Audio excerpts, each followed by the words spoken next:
পরম প্রেমময় শ্রী শ্রী ঠাকুরের শ্রীচরণ কমলে আমার অনন্ত কোটি ভক্তিপূর্ণ প্রণাম। আজকে আমরা প্রসঙ্গ সত্যানুসরণের থেকে একটি বাণী পাঠ করব এবং সেটা আলোচনা করব। তো আশা করি আপনারা সকলে ভালো আছেন, সুস্থ আছেন, সুন্দর আছেন, ঠাকুরকে মাথায় নিয়ে আনন্দে জীবনযাপন করছেন। আর এটাই আমি পরম প্রেমময় শ্রী শ্রী ঠাকুরের শ্রীচরণে প্রার্থনা রাখি। আজকে আমরা আলোচনা করব যে আমার কাম ক্রোধাদি গেল না বলে চিৎকার করে পারলে কখনোই তারা যায় না। এমন কর্ম, এমন চিন্তা অভ্যাস করে নিতে হয় যাতে কাম ক্রোধাদির গন্ধ নেই, মন যাতে ওসব ভুলে যায়। এটুকুই আজকে আলোচনা করব। অনেক বড় হয়ে যায় ভিডিও, তাই বেশি নিচ্ছি না।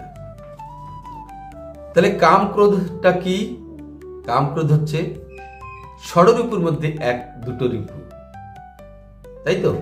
তো শাস্ত্র অনুসারে ষড়রিপু কি? কাম, ক্রোধ, লোভ, মদ, মোহ, মাৎসর্য, এই ছটি রিপু। এই ছটি রিপুর মধ্যে কাম একটি। আজকের বাণীতে পাঠ করলাম, কাম ক্রোধাদি গেল না বলে চিৎকার পারলে তারা কখনোই যায় না। এমন চিন্তা, এমন কর্ম অভ্যাস করে নিতে হয় যাতে কাম ক্রোধাদির গন্ধ নাই। তাহলে আমরা একটু এই ষড়রিপুর উপরে একটুখানি আলোকপাত করি। ষড়রিপুটা কি? এই ষড়রিপুটা হচ্ছে কাম, ক্রোধ, লোভ, মোহ, মদ, মাৎসর্য। কাম অর্থ কি? মানুষ তার স্বচ্ছন্দে ও সুখ সমৃদ্ধির জন্য যখন প্রয়োজনের অতিরিক্ত অর্থ ও ভোগবিলাসের দ্রব্য বাসনা করে থাকে, সেই অতিরিক্ত বাসনাকে কাম বলা হয়। এছাড়াও কোনো এক ব্যক্তির বিপরীত লিঙ্গের কোনো ব্যক্তির শরীরের প্রতি আকর্ষণ, এক ব্যক্তির বিপরীত লিঙ্গের কোনো ব্যক্তির শরীরের প্রতি আকর্ষণ বা সেই শরীর ভোগ করার ইচ্ছাকে বলা হয় কাম। সেই কামই সব থেকে ভয়ঙ্কর রিপু, ইহা অন্য কয়েকটি রিপুর সৃষ্টির জন্য দায়ী। এই কাম অর্থ শাস্ত্রে বলছেন যে আমাদের স্বচ্ছন্দে থাকার জন্য, মানে নিজের ইচ্ছা অনুসারে চলার জন্য, নিজের সুখ, ইন্দ্রিয় সুখের জন্য, সমৃদ্ধির জন্য, উন্নতির জন্য আমরা যা কিছু প্রয়োজনের থেকে অধিক মাত্রায় কামনা করি বা চাই, ইচ্ছা করি, সেটা হচ্ছে কাম। আর একজন স্ত্রী একজন পুরুষের প্রতি, একজন পুরুষ একজন স্ত্রীর প্রতি নিজের সুখের জন্য, ইন্দ্রিয় সুখ পাওয়ার জন্য তার শারীরিক শরীরের প্রতি আকৃষ্ট হয়ে যে ভাবটা জাগ্রত হয় এবং সেইভাবে যা যা করণীয়, যা করার করে, সেটাকে কাম বলে বলা হয়েছে। ক্রোধ আর এই যে কাম রিপু, এই কাম রিপুটাই অধিকাংশ ক্ষেত্রে দেখা যায় আর যে অন্য রিপুগুলি আছে তার সৃষ্টির কারণ। বাধাপ্রাপ্ত কামই ক্রোধ। আমাদের কামে বা আমাদের কামনা বাসনাতে যখনই বাধা সৃষ্টি হয় তখনই ক্রোধের উৎপত্তি হয়। তাই ক্রোধ মানুষকে কি করে? এতটাই আমরা কামনার প্রতি আসক্ত হয়ে পড়ি যে সে নিজেকে কন্ট্রোল করতে না পেরে, আমাদের কন্ট্রোল যখন করতে না পারে তখন আমাদের মধ্যে বিকৃতি সৃষ্টি হয় এবং সেই বিকৃতি রূপটাকেই আমরা ক্রোধ বলে জানি থাকি। তারপর আসছে লোভ। লোভটা কি? আমার কোনো বস্তুর প্রতি, বস্তুকে পাওয়ার ইচ্ছা হলো, ভোগ করার ইচ্ছা হলো, খাওয়ার ইচ্ছা হলো। আমরা লোভ কথাটা অধিকাংশ সময় প্রায় দেখা যায় খাবারের সঙ্গে জুড়ে থাকি, কিন্তু লোভ তো আরো অনেক ক্ষেত্রেতেই আছে।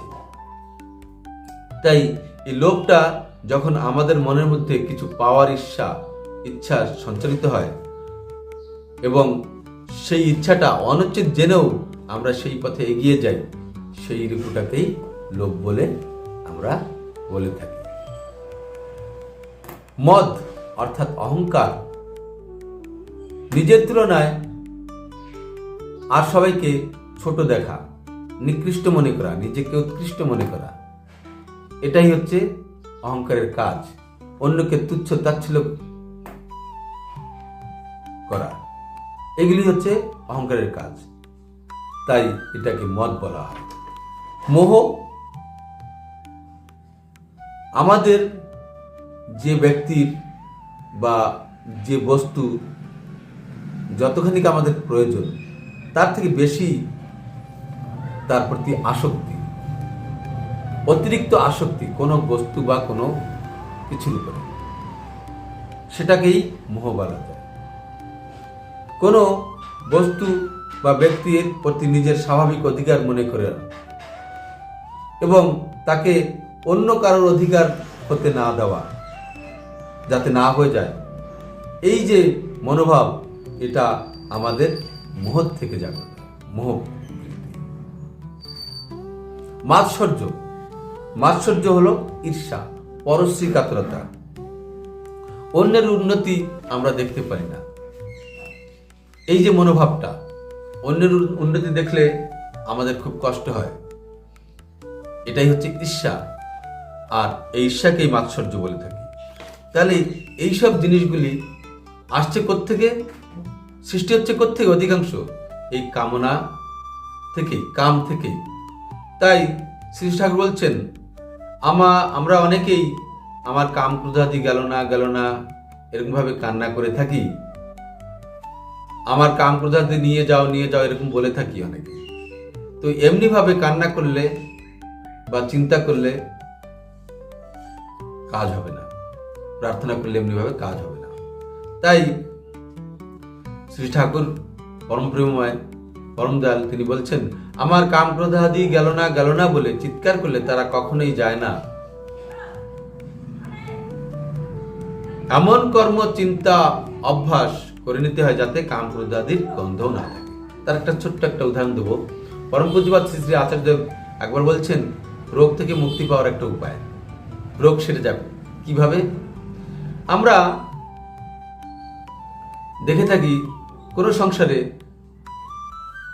এক স্বামী যদি তার স্ত্রীর ধ্যান না রাখে, যত্ন না নেয়, তাহলে সেই স্ত্রী বেশি দিন সে বাড়িতে আর থাকে না, সে শ্বশুরবাড়ি ছেড়ে পালিয়ে যায়। কারণ হচ্ছে তার যত্ন নেওয়া হয় না, তার প্রতি ধ্যান দেয় না। আবার ওইখানে বলছেন উনি যে, আমার একবার কোমরে ব্যথা হয়, খুব কষ্ট হয়। আমি দেখলাম কোমরে ব্যথা হয়েছে, ভাই খাও, আমাকে তো ইষ্টকর্ম করতেই হবে। তাই আমি ওই কোমরের ব্যথার দিকে ধ্যান না দিয়ে আমি ঠাকুরের কাজ করে চললাম, ঠাকুরকে মনে করে ঠাকুরের পথে চলতে থাকলাম। একদিন দেখা গেল সে ব্যথা আর নেই, কেননা আমি তো সে ব্যথার কোনো যত্ন নেইনি, তাকে কোনো সম্মান করিনি, আদর করিনি। সে দেখলো আমার তো কোনো আদর নেই, আমার তো কোনো যত্ন নিচ্ছে না, আমার দিকে কোনো ধ্যানই দিচ্ছে না, তাহলে আমার এখানে থেকে কি লাভ আছে? তাই সে সেখান থেকে বিদায় নিল। আমরা প্রতিটি ক্ষেত্রে এমনি ভাবে আমার কাম, ক্রোধ, লোভ, মোহ, মদ, মাৎসর্য, এই সবগুলিকে কথা চিন্তা না করে, যে আমার কাম প্রবৃত্তি খুব বেশি, আমার ক্রোধ হয় বেশি, আমার কথা ভালো নয়, আমার লোভ বেশি, আমি বেশি খাই, এইসব কথা চিন্তা না করে আমরা রোগ ব্যাধির কথা চিন্তা না করে আমরা যদি শুধু ইষ্টকে মাথায় করে নিয়ে চলি, ইষ্ট কি বলেছেন, ঠাকুর আমাদের কিভাবে চলতে বলেছেন, পরম পূজ্যপাদ শ্রী শ্রী আচার্যদেব কিভাবে চলতে বলেছেন, কি করতে বলেছেন, কেমনভাবে পরম পূজ্যপাদ শ্রী শ্রী পিতৃদেব এক জায়গায় বলছেন যে ঠাকুরের বাণী এক একটা করে পড়ে সব কিছু পড়ে জানতে গেলে অনেক সময় দরকার। তার থেকে সহজভাবে যদি ঠাকুরকে ভালোবেসে চলতে থাকি তাহলেই সব হয়ে যায়, আস্তে আস্তে জানা পড়ে। এবার কথা হচ্ছে কি, এই ভালোবাসাটা তখনই আসে আমরা যখন কারো বিষয়ে কিছু জানি। তাই ঠাকুরের বিষয় আমাদের জানার প্রয়োজন আছে, আর সেই তার বিষয় জানতে গেলে আমরা ধীরে ধীরে ধীরে ধীরে সব বাণীগুলো বুঝতে পারবো এবং জানতে পারবো বিভিন্ন প্রকার ভাবে। তাই ইষ্টকে তিনি কিভাবে কি করতে বলেছেন সেগুলি সব আমাদের সামনে পরম পূজ্যপাদ শ্রী শ্রী আচার্যদেব দেখিয়ে এক প্রকার চোখে আঙ্গুল দিয়ে দেখিয়ে দেওয়ার মতো দিচ্ছে, নয় কি? করে করে দেখিয়ে দিচ্ছেন। আচার্যের অর্থই আচরণ করে যিনি দেখিয়ে দেন, তাই আচার্যই পরমেশ্বর। ঠিক আছে, আজকের বাণী, আজকের আলোচনা এখানেই শেষ করছি। আপনাদের যদি ভালো লেগে থাকে লাইক, কমেন্ট ও সাবস্ক্রাইব করতে ভুলবেন না, যাতে কি আমি আরো ভিডিও করতে পারি। আমার নিজেকে আমার আলোচনাকে আপনাদের শ্রুতি মধুর করে তুলতে পারি আপনাদের জন্য, যাতে আপনাদের সকলের ভালো লাগে।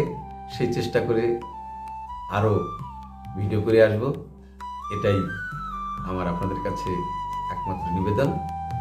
তো আজকের জন্য এই বাণী এখানে বিরাম দিচ্ছি। জয় গুরু। সকলে ভালো থাকবেন, সুস্থ থাকবেন, ঠাকুরকে মাথায় করে নিয়ে চলবেন। জয় গুরু।